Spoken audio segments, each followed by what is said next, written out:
Good morning, everybody. It is 7:28 right now. Welcome back to the program. Time for Living Well, and we have a very special guest joining us in studio to show you something and talk about something that you might not realize really does the trick when it comes to pain relief. Yeah, as we're trying to stay well in the new year, there's different practices out there, and one we were kind of questioning when we saw it was called dry needling. So we wanted to bring an expert in to talk about this and how we can help with pain relief. From UnityPoint this morning, we are very excited to have Dr. Jody Oakland joining us. So thank you so much for being here in Iowa Live. Thanks for having me. So you're an expert or someone that uses dry needling. So first of all, what in the world are we even talking about? So functional dry needling is a technique utilized by physical therapists, usually occupational therapists as well, to relieve trigger points within a muscle. So a lot of people come in with pain. It could be from a musculoskeletal condition or neuromuscular condition that is causing their pain. So this is a technique we utilize to alleviate that. All right. And what does it really do? What does dry needling accomplish? So basically, you have a taut band within a muscle, which is causing a lot of pain. It actually makes the muscle more acidic. So when I insert the needle within the skin and the musculoskeletal structures, it alleviates that trigger point, which then alleviates your pain a lot of the times. So would this be compared to acupuncture? Is it like the same thing, or is this a little bit different? So it is not acupuncture. It's not acupuncture. No. Okay. No. So why do you say that? So acupuncture is an Eastern Oriental medicine technique, and it's to restore the energy flow or qi in the body, whereas functional dry needling specifically targets a muscle, a trigger point within a muscle to alleviate pain and dysfunction and return to full activity. Let's ask the question a lot of folks that are watching are asking right now. We have the needles involved in both acupuncture and functional dry needling. What's the difference in how deep the needle goes in acupuncture as opposed to functional dry needling? So with acupuncture, a lot of times they go off the meridians of the body, so the needle is set,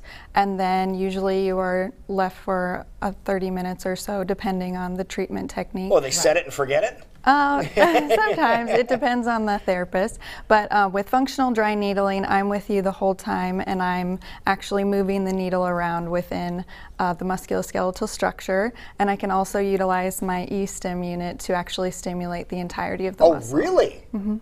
Give it a little electricity to help the cause, huh? Now, is there any kind of medication on the needle, or you're specifically just using a needle in certain areas of the skin and muscle, so to speak, to stimulate healing that way? It increases the blood flow, actually causing some decreased pain, as well as there's nothing on the needle, so that's why it's called dry needling. Because sometimes you can get an injection with like a lidocaine or something, whereas this technique is basically utilizing the needle as your tool, as well as the E-stim sometimes to alleviate that pressure within the point. And how far does the needle go into your body then? So it depends on what muscle I'm needling. So for example, I have some needles here. The smaller ones, like this, would be utilized for maybe the forearm or the hand, maybe the foot, depending. And then you have some larger ones here, which I may utilize for maybe the upper trapezius. So it depends on how far I need to go in and where the trigger point is located. So with this one, I'll show you here. And they're all sterile needles. Okay, so they're sealed, and then they have a sheath on them. So they're very, very thin. I'll just take one out to show you. They're very thin. So they're pretty sturdy though. So with the techniques that I utilize, I actually hold where the handle is so that I have very good control of the needle. And so with like the upper trapezius, depending on how far I need to go in, where the trigger point is, maybe like halfway on that. Upper trapezius, for those that aren't doctors, that'd be up here? It'd be actually here. Up here? Okay. So a lot of times people sit maybe 20 minutes, you can actually develop a trigger point within that muscle. So I'd palpate it, and most people are like, oh yeah, that's where I hold my stress. So the upper trapezius is a huge muscle to needle. And by using a dry needle, you can help alleviate that stress in that muscle. I think a lot of us enjoy hearing that. Okay, so you mentioned a couple different things, but what would I be using dry needling for? Is it just for stress, or if I'm holding a muscle tight in my shoulders, or what would I want to be using this procedure for? It can actually be utilized for a lot of musculoskeletal and neuromuscular conditions. Okay. I've used it on iliotibial band syndrome, lateral epicondylitis, neck pain, migraine, headaches. It's very effective with that. Low back pain, neck pain, shoulder pain. I mean, really anything that you need to. Plantar fasciitis is a big one. Oh, really? Yep. Okay, that's a big topic because so many people are affected by that that are out there at such percentages, high percentages. But plantar fasciitis, I didn't know that. All right, so you have this needle and this thing here. That's a pretty hefty needle right there. Yep. How much of this needle is going in? That's the question I've been trying to ask here. How far is this needle going to go? She told you they're about halfway, depending on the muscle. Halfway. So depending on where I am in the musculoskeletal structure is how far I would go. I can actually demonstrate on your arm if you're curious. Very. To show you kind of the technique and what I would do. Okay. So if you could roll up your sleeve there. So for the forearm or the hand, I would be using a much smaller needle than this. I don't need that much. So I would just look at your arm here, relax it there. So say you were having pain here, that's very common with lateral epicondylitis. So would that be like tennis elbow, or is it kind of related to something we're used to hearing? Okay. Yep. So you would probably have pain when you extend your wrist, move it up like that. Okay. So I would palpate along the origin to the insertion of the muscle. And a lot of times the trigger points develop within the midpoint of the muscle. So since it originates here, inserts here, I'm looking at the brachioradialis. And so that's here. And then you would have a lot of trigger points usually throughout here. So what I would do is I would find the biggest trigger point that is causing your pain. No, are you feeling for raised areas or just like knots? A lot of people call them knots, yes. So, so say I found one here, feels like a good one.